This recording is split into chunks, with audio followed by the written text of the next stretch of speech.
அன்பார்ந்த பெரியவர்களே, தாய்மார்களே, ஒரு அற்புதமான மாலை நேரத்தில் நம்முடைய அருமை அண்ணன் வேலுமணி அவர்கள் மீது ஒரு பெரும் மதிப்பு மரியாதையும் வைத்து தமிழகத்தில் எத்தனையோ இடத்துல பாரதிய ஜனதா கட்சியினுடைய தெருமுனை பிரச்சார கூட்டம் நடத்தப்பட்டிருந்தாலும் 22,530 இடத்தில் நடந்திருந்தாலும் கூட எங்கேயும் இவ்வளவு பெரிய அளவில் நம்முடைய தாய்மார்கள் சகோதரிகள் வந்து நான் பார்த்தது கிடையாது. இந்த அளவுக்கு நீங்க வந்திருக்கிறீங்கன்னா உங்களுடைய சட்டமன்ற உறுப்பினர், முன்னாள் அமைச்சர், ஏழை பங்காளர், அற்புதமான ஒரு பண்பாளர் உங்களோடு தொடர்ந்து சட்டமன்ற உறுப்பினராக 3 முறை இதே இடத்துல போட்டியிட்டு வெற்றி பெற்று 4வது முறையும் கூட மிகப்பெரிய வாக்கு வித்தியாசத்தில் அவரை வெற்றி பெற செய்ய வேண்டும் என்கின்ற உங்களுடைய எண்ண வெளிப்பாடு இங்க தெரிகிறது அன்பு சொந்தங்கள். அது மட்டும் இல்ல, நம்முடைய அண்ணன் அவர்கள் சொன்னது போல தொடர்ந்து அனைத்து இந்திய அண்ணா திராவிட முன்னேற்ற கழகத்தினுடைய கோட்டையாக ஏழை மக்கள் பெரிதும் நம்பிக்கை வைக்கக்கூடிய ஒரு பகுதியாக இங்க இருந்து கொண்டிருக்கின்றீர்கள்.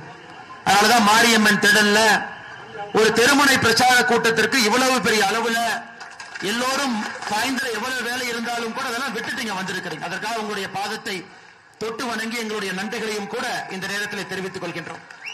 அதே போல அனைத்து இந்திய அண்ணா திராவிட முன்னேற்ற கழகத்தினுடைய அந்த பகுதியினுடைய மாவட்ட துணை செயலாளர் அருமையண்ணன் செல்வதுரை அவர்கள், கட்சியினுடைய மூத்த தலைவர் அவர்கள் என்னோடு இருக்கின்றார்கள்.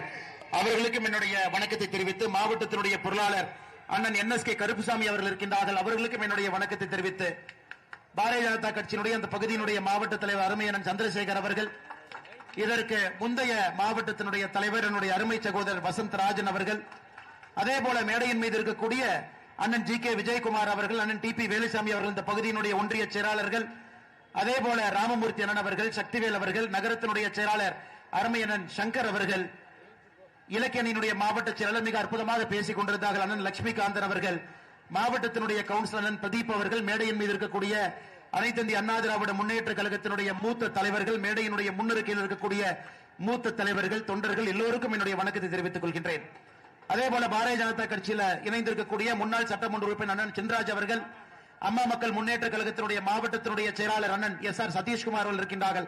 அவர்களுக்கும் என்னுடைய வணக்கத்தை தெரிவித்து, ராஜகோபால் அண்ணன் சுந்தரராஜ் அவர்கள் பேச்சாளர் இருக்கின்றார்கள். அவர்களுக்கும் என்னுடைய வணக்கத்தை தெரிவித்து, பாரதிய ஜனதா கட்சியினுடைய சட்டமன்றத்தினுடைய அமைப்பாளர் அண்ணன் மாரிமுத்து அவர்கள், இணை அமைப்பாளர் கரு முத்தண்ணன் அவர்கள், மண்டல் தலைவர் அண்ணன் சம்பத் குமார் அவர்கள், கதிர்வேல் அவர்கள், பெரியதன் அவர்கள், சவுந்தரராஜன் அவர்கள், வெள்ளியங்கரி அவர்கள், பாஸ்கரன் அவர்கள், ஜெயபிரகாஷ் அவர்கள், செந்தில் அவர்கள் மிகச் சிறப்பாக நம்ம எல்லாம் இந்த பகுதியிலே ஒருங்கிணைத்து இந்த கூட்டம் நடப்பதற்கு ஒரு முக்கிய காரணமாக இருக்கக்கூடிய அண்ணன் குழந்தைவேல் அவர்கள், மேடையின் மீது இருக்கக்கூடிய எல்லா பாரதிய ஜனதா கட்சியினுடைய அருமை தலைவர்கள், தொண்டர்கள் எல்லோருக்கும் என்னுடைய மாலை வணக்கத்தை தெரிவித்துக் கொள்கின்றேன். அருமை சொந்தங்களே, அண்ணன் SP வேலுமணி அவர்கள் பேசும் பொழுது எதற்காக திராவிட முன்னேற்ற கழகத்தினுடைய ஆட்சி தூக்கி எறியப்பட்டு நம்முடைய தேசிய ஜனநாயக கூட்டணியினுடைய ஆட்சி இங்க வரணும், அனைத்து இந்திய அண்ணா திராவிட முன்னேற்ற கழகத்தினுடைய ஆட்சி வரணும், அண்ணன் எடப்பாடி பழனிசாமி அவர்கள் எதற்காக நம்முடைய முதலமைச்சராக வர வேண்டும் என்று சொன்னார். நான் இப்ப சொல்றது உங்களுக்கு கொஞ்சம் வேதனையா இருந்தாலும் கூட நான் சொல்லணும்னு நினைக்கிறேங்க அம்மா. ஏன்னா தாய்மார்கள் இருக்கிறீங்க.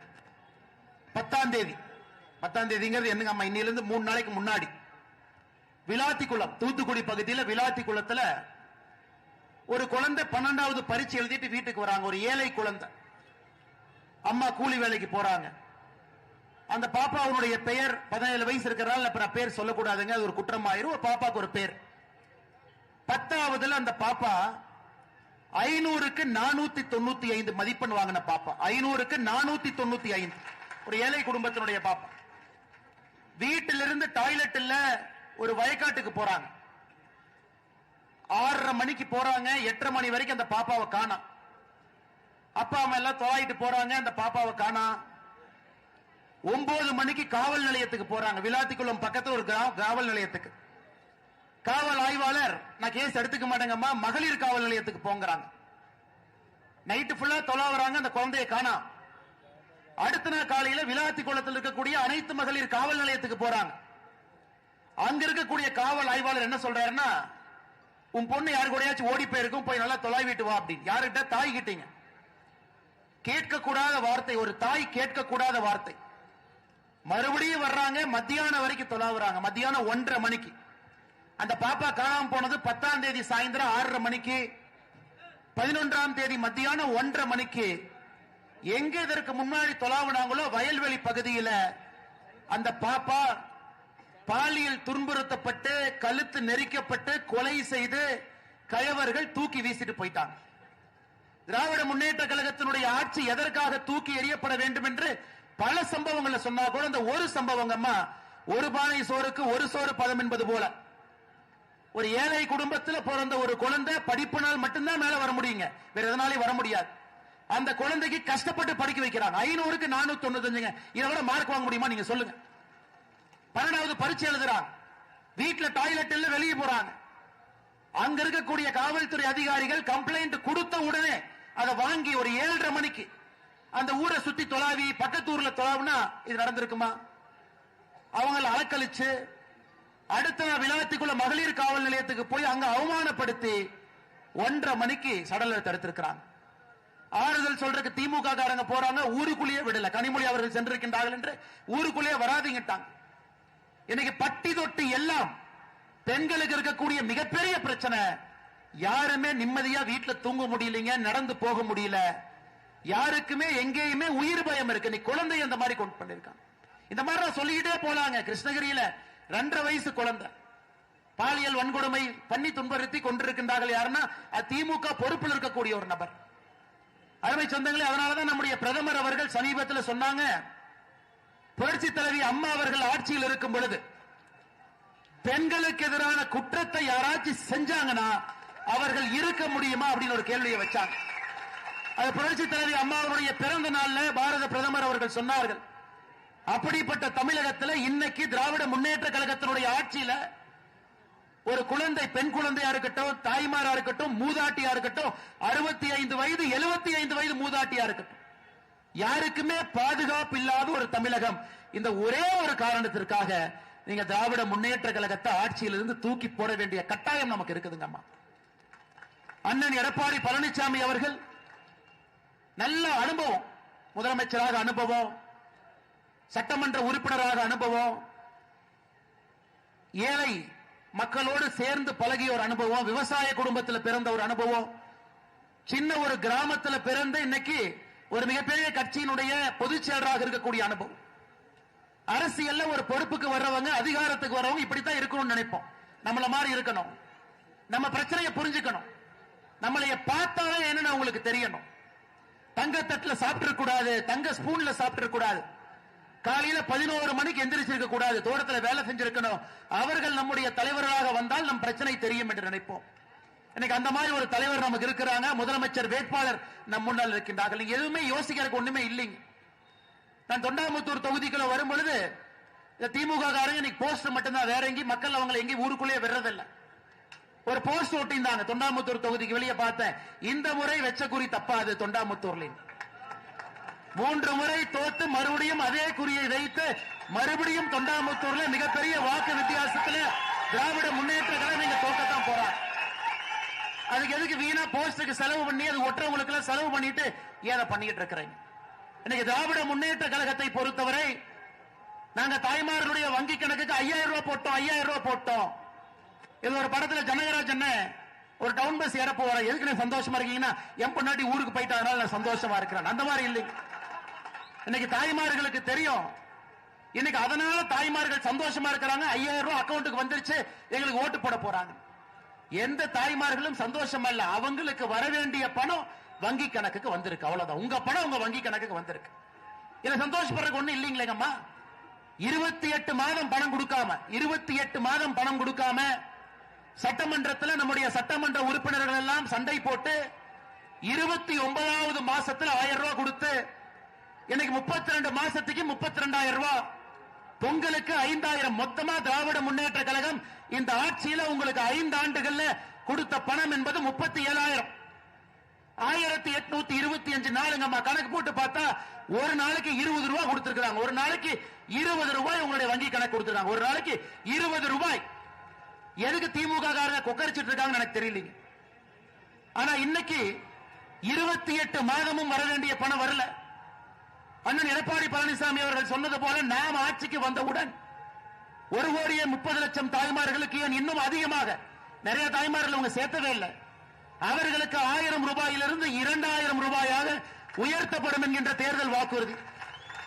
அது மட்டும் இல்லைங்கம்மா, 5 வருஷமா கஷ்டப்பட்டீங்க. கரண்ட் பில்லு நீங்க கட்டாத பில்லே கிடையாது. பால் பில்லு, சொத்து வரி என்னென்ன இருக்கோ எல்லாத்தையும் புடுங்கி பிசைந்திருக்கின்றார்கள். அதனால் ஒரு குடும்பத்திற்கும் ஆட்சிக்கு வந்தவுடன் தேசிய ஜனநாயக கூட்டணி நம்ம தேர்தலில் வெற்றி பெற்று ஆட்சிக்கு வந்தவுடன் முதல் நாள் நம்முடைய தாய்மார்களுக்கு வங்கி கணக்குக்கு 10,000 ரூபாய் உங்களுடைய வங்கி கணக்குக்கு வர இருக்கு. எனக்கு புரியலைங்க, திமுக காரங்க எந்த உலகத்தில் வாழ்ந்து கொண்டிருக்கின்றார்கள்? 5000 ரூபாய் கொடுத்துட்டோம், அதனால தாய்மார்கள் ஓட்டு போடுவாங்க. தாய்மார்களுக்கு வர வேண்டிய பணத்தை அதுவும் சரியாக கொடுக்காம பாதி பணத்தை கொடுத்துட்டு 5 வருடத்தில் 1825 நாள்ல ஒரு நாளைக்கு 20 ரூபாய் கொடுத்துட்டு தாய்மார்களுக்கு எதிராக சட்டம் ஒழுங்கு சீர்குலைத்து 17 வயசு இருக்கக்கூடிய குழந்தை பாலியல் வன்கொடுமையில துன்புறுத்தப்பட்டு இறந்து, 2.5 வயசு குழந்தை கிருஷ்ணகிரியில இறந்து, கோயம்புத்தூர்ல விமான நிலையத்துக்கு பக்கத்துல ஒரு கல்லூரியில படிக்கக்கூடிய குழந்தைக்கு பாலியல் தொந்தரவு கொடுத்து எப்படிப்பட்ட ஆட்சியை நடத்திக்கிட்டு இருக்கிறாங்க. அருமை சொந்தங்களே, இந்த முறை எந்த காரணத்திற்கும் கூட நீங்க தொண்டாமுத்தூர்ல கண்டிப்பா திமுக அந்த தொகுதி பக்கமே நீங்க விட போறது இல்ல. இருந்தும் நம்ம பொதுப்படையாக சொல்லுகின்றோம், தமிழகத்தில் 234 தொகுதியிலும் நாம திராவிட முன்னேற்ற கழகத்துக்கு எங்கேயாச்சும் ஓட்டு போட்டுட்டோம்னா நம்முடைய தலையின் மீது நாமே மண்ணை அள்ளி போடுவது போல் ஆகிவிடும். நல்லா இருக்கக்கூடிய குடும்பத்தை நாமளே கெடுத்த மாதிரி ஆயிருங்க. அதனால் நம்முடைய தாய்மார்கள் சகோதரிகள் எப்பவுமே இவங்க தான், தாய்மார்கள் தான் அரசியல் திசையை மாத்துவாங்க, அரசியல் களத்தை மாத்துவாங்க. யார் ஆட்சிக்கு வர முடியும் என்கின்ற தீர்மானத்தை தாய்மார்கள் முதல்ல எழுதுவாங்க. ஏழை தாயா இருக்கலாம், கூலி வேலை செய்யக்கூடிய தாயா இருக்கலாம், 100 நாள் வேலை வாய்ப்புக்கு செல்லக்கூடிய தாயா இருக்கலாம். நீங்க தீர்மானம் பண்ணிட்டீங்க, இந்த முறை நமக்கு திராவிட முன்னேற்ற கழகத்தினுடைய ஆட்சி வேண்டாம். பொய்யா பேசுறாங்க, அந்த பொய்யை சரி செய்வதற்கு நமக்கு நேரம் போயிடும். ஆட்சிக்கு வந்துட்டா 100 நாள் வேலை வாய்ப்பு திட்டத்தை நிறுத்தி விடுவார். சகோதரி, உங்களுக்கு தெரியும், மோடி ஐயா பாராளுமன்றத்தில் 1 மாதத்திற்கு முன்பு சொல்லி இருக்கின்றார்கள், இன்றையிலிருந்து 100 நாள் வேலை வாய்ப்பு திட்டம் என்பது இந்தியா முழுவதுமே 125 நாளாக உயர்த்தி இருக்கின்றார்கள் மோடி ஐயா. இப்ப எடப்பாடி என்ன இன்னும் ஒரு படி மேல. நாம ஆட்சிக்கு வந்தவுடன் தமிழகத்தில் 125 நாளாக மத்திய அரசு அறிவித்த 100 நாள் வேலை வாய்ப்பு திட்டத்தை 150 நாட்களாக நாம் உயர்த்திருக்கின்றோம். எல்லோருக்கும் எல்லாம் என்கின்ற அடிப்படையில் நம்முடைய தேர்தல் வாக்குறுதியா இருக்கட்டுங்க, நம் மக்களுக்கு செய்யக்கூடிய பணிகளாக இருக்கட்டும், நம் மக்களை பார்த்துக் கொள்ளக்கூடிய விதமாக இருக்கட்டும், எல்லா மக்களையும் அரவணைத்து எடுத்துச் செல்ல வேண்டும் என்று நினைக்கின்றோம். தமிழகத்தில் இருக்கக்கூடிய நாம் எல்லோரும் ஒரே குடும்பம். திராவிட முன்னேற்ற கழகத்தை பொறுத்தவரை அவங்களுக்கு ஒரே ஒரு குடும்பம், அது சபரீஷன் அவருடைய குடும்பம், உதயநிதி ஸ்டாலினுடைய குடும்பம். வேற யாரும் அவங்க குடும்பம் கிடையாது. அதனால அருமை சொந்தங்களே, என்ன நம்மளை ஏமாத்த பார்த்தாலும், என்ன பொய்யை சொன்னாலும், எந்தவித அபாண்டமான குற்றச்சாட்டை வைத்தாலும் நாம் ஓர் அணியில் இருக்க வேண்டும். அது நம்முடைய அணி, அது நல்லவர்களுக்கான அணி, அது தமிழ்நாட்டுக்கான அணி, அது தேசிய ஜனநாயக கூட்டணியினுடைய அணி. அருமை சொந்தங்கள், அது மட்டும் இல்லைங்கம்மா, சமீபத்தில் அனைத்து இந்திய அண்ணா திராவிட முன்னேற்ற கழகத்தினுடைய ஐடி விங் செயலாளர் தம்பி ஒரு வீடியோ எடுத்து போட்டிருந்தார். அந்த வீடியோ நானும் முகநூல் எடுத்து போட்டேங்கம்மா. நம்முடைய வடவள்ளி பகுதி, கோயம்புத்தூர் இருக்கக்கூடிய வடவள்ளி 36வது வார்டுல ஏழை மக்களுக்காக ஒரு ஆரம்ப சுகாதார நிலையத்தை கட்டியிருக்கிறாங்க. ஆரம்ப சுகாதார நிலையம். அந்த ஆரம்ப சுகாதார நிலையத்தில் வாரத்துக்கு 2 நாள் கர்ப்பிணி பெண்களுக்கு உதவி பண்ணணும், வாரத்துக்கு 2 நாள் சின்ன குழந்தைங்களுக்கு ஊசி போடுறதுக்கான ஒரு மையம். ஒரு திமுக காரன் குடும்பமா உள்ள போய் தங்கிட்டான். அது ஒரு அதிமுக காரங்க வீடியோ எடுத்து போட்டாங்க. வடவள்ளியில 36வது வார்டுல பாருங்க, ஒரு திமுக பொறியாளர் அணி துணை அமைப்பாளர் ஷாம் சுந்தர் போய் தங்கி இருக்கிறார். கடைசியில் அதையெல்லாம் பிரச்சனை பண்ணி ஒரு ஆரம்ப சுகாதார நிலையத்தில் மக்களுக்காக கட்டப்பட்ட அந்த பகுதியினுடைய சட்டமன்ற அனைத்து இந்திய அண்ணா திராவிட முன்னேற்ற கழகத்தினுடைய சட்டமன்ற உறுப்பினர் அவர் நிதியில கட்டி திறக்கப்பட்ட ஒரு கட்டடம். இன்னைக்கு அரசாங்க கட்டடத்தை ஆக்கிரமிப்பு பண்றாங்க, அரசாங்க நிலத்தை ஆக்கிரமிப்பு பண்றாங்க. 2011 எப்படி புரட்சி தலைவி அம்மா அவர்கள் ஆட்சிக்கு வந்தவுடன் திமுக கார எங்கெல்லாம் நிலத்தை அடிச்சு பிடுங்கினாங்களோ அவர்களுக்காக ஒரு தனி இலாக்கா போட்டாங்க. அதே போல ஒரு தனி இலாக்கா போட வேண்டிய நிலைமை நமக்கு வந்துருச்சு.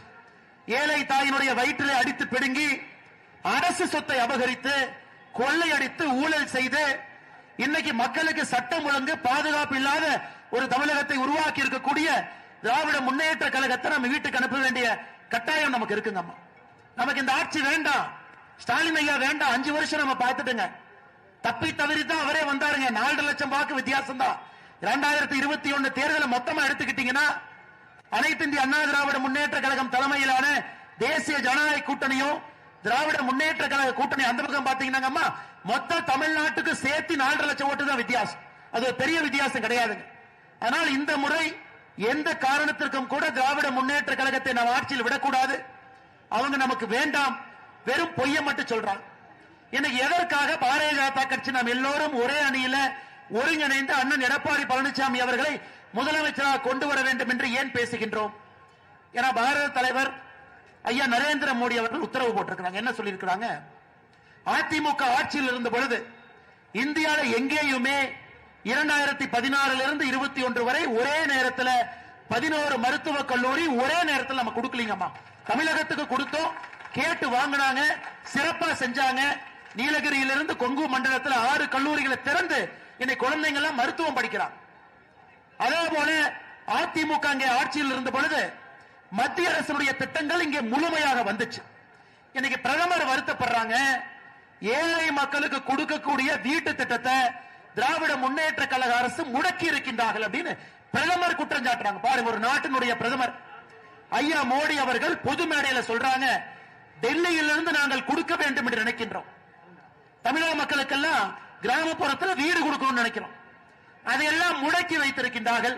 இந்த ஒரு காரணம், ஒரே ஒரு காரணம், மத்திய அரசுடைய எல்லா திட்டங்களும் மாநில அரசு மூலமாக தங்கு தடை இல்லாம மக்களுக்கு வந்து சேர வேண்டும் என்கின்ற ஒற்றை கருத்துல பாரதிய ஜனதா கட்சி இன்று அண்ணன் எடப்பாடி பழனிசாமி அவர்களை முதலமைச்சர் ஆக்கணும்.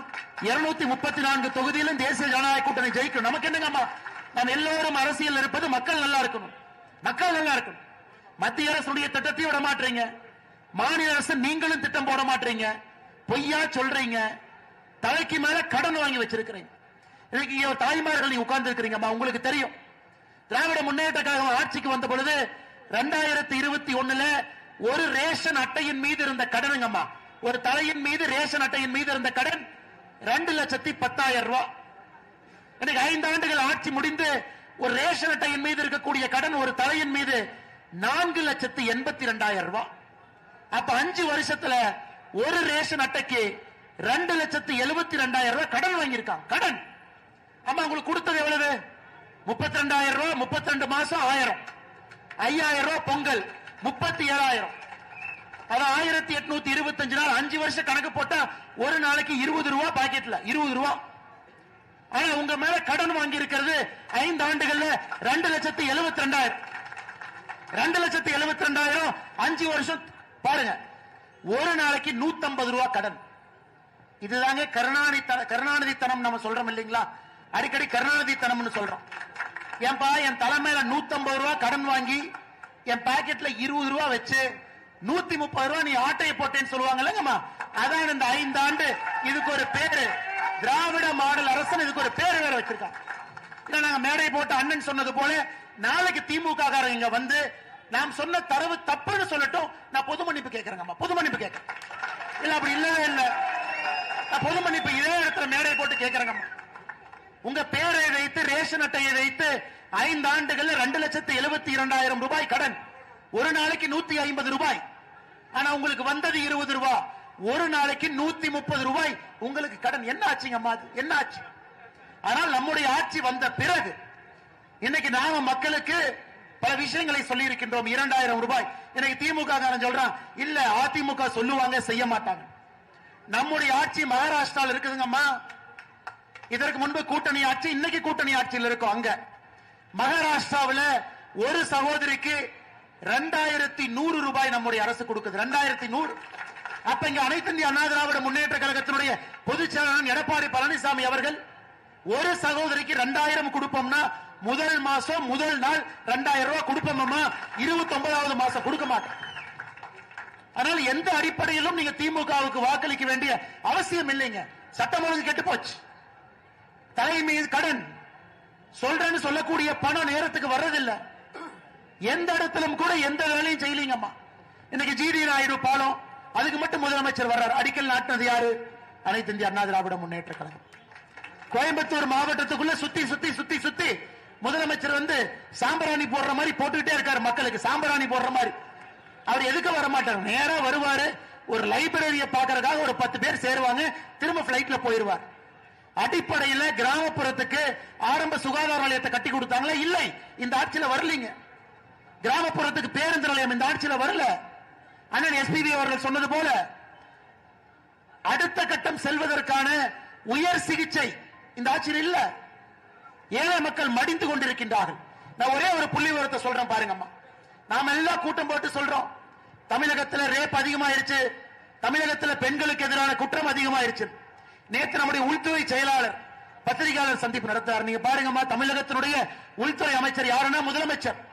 பயந்து போய் அவரு வரல, டிஜிபி அனுப்புறாரு, கமிஷனர் அனுப்புறாரு, உள்துறை செயலாளர் அனுப்புறாரு. 5 பேரை வந்து இந்த மாடுகள்லாம் ஆடுகள்லாம் பாத்தீங்கன்னா இந்த பக்கரா ஆடு மாதிரி வந்து நிக்கும். அந்த மாதிரி 5 பேர் உட்கார்ந்து பத்திரிகையாளர் சந்திப்பு நடத்துறாங்க. அதுல அவங்க தரவு கொடுக்கறாங்கம்மா. 5 ஆண்டுகள்ல தமிழகத்தில் நடந்த கொலை மட்டுமே 5 ஆண்டுகள்ல தமிழகத்தில் நடந்த கொலை 8008 பேர் தமிழகத்திலே வெட்டி படுகொலை செய்யப்பட்டிருக்கின்றார்கள். 5 ஆண்டுகள் 5 ஆண்டுகள் நடந்த கற்பழிப்பு மட்டுமே தமிழகத்தில் 2080. 5 ஆண்டுகள்ல இது நல்லா கேளுங்கம்மா, 5 ஆண்டுகள்ல 18 வயசுக்கு கீழ் இருக்கக்கூடிய பெண் குழந்தை, 18 வயசு கீழ் இருக்கக்கூடிய பெண் குழந்தையின் மீது நடத்தப்பட்ட குற்ற சம்பவங்கள் 5 ஆண்டுகள்ல 39,900. நல்லா கேட்டுக்கம்மா, 39,900. அப்ப ஒரு நாளைக்கு தமிழகத்தில் 18 வயசுக்கு கீழே இருக்கக்கூடிய பெண் குழந்தைகள் 22 பேர் ஒரு நாளைக்கு. இன்னைக்கு 22 பெண் குழந்தைகள் தமிழகத்தில் 18 வயசுக்கு கீழே அவர்கள் மீது குற்றம் நடந்திருக்கு. எந்த மண்ணாங்கட்டி ஆட்சி நடத்துறாங்கம்மா? மண்ணாங்கட்டி ஆட்சி. 39,900 பெண் குழந்தைகள் 18 வயசு கீழே. நான் சொல்லிங்கம்மா, நேற்று உள்துறை செயலாளர் அவர் நடத்திய பத்திரிகையாளர் சந்திப்புல கொடுத்த பேட்டி நான் சொல்றேன். எந்த காரணத்திற்கும் திராவிட முன்னேற்ற கழகம் தமிழகத்தில் திரும்ப ஆட்சிக்கு வரக்கூடாதுங்கம்மா. எந்த காரணத்திற்கும் நம்முடைய குழந்தைகள் நிம்மதியா இருக்க மாட்டாங்க. அதனால இன்னைக்கு நம்முடைய உறுதி என்ன? மேல மோடி ஐயா இருக்காங்க, கீழே எடப்பாடி அண்ணன் இருக்காங்க. கோயம்புத்தூரை பொறுத்தவரை இந்த பகுதியினுடைய வளர்ச்சிக்கு மறுபடியும் அண்ணன் எஸ்பி வேலுமணி அவர்கள் வரப்போறாங்க. நம்முடைய நோக்கம் என்னன்னா, கோயம்புத்தூர் இந்த 5 ஆண்டுகள், கோயம்புத்தூர் 5 ஆண்டுகள்ல எஸ்பி வேலுமணி என்ன ஒரு சின்ன தப்பு பண்ணிட்டார். 2021 என்ன பண்ணாருனாங்க, 10க்கு 10 ஜெயிச்சார். 10க்கு 10. அந்த 10க்கு 10 ஜெயிச்சது பண்ண தப்புக்கு திமுக என்ன பனிஷ்மெண்ட் கொடுத்தான்னு தெரியுமாங்கம்மா? நீங்களாம் நம்ம சில விஷயத்தை மறந்துடுறோம்.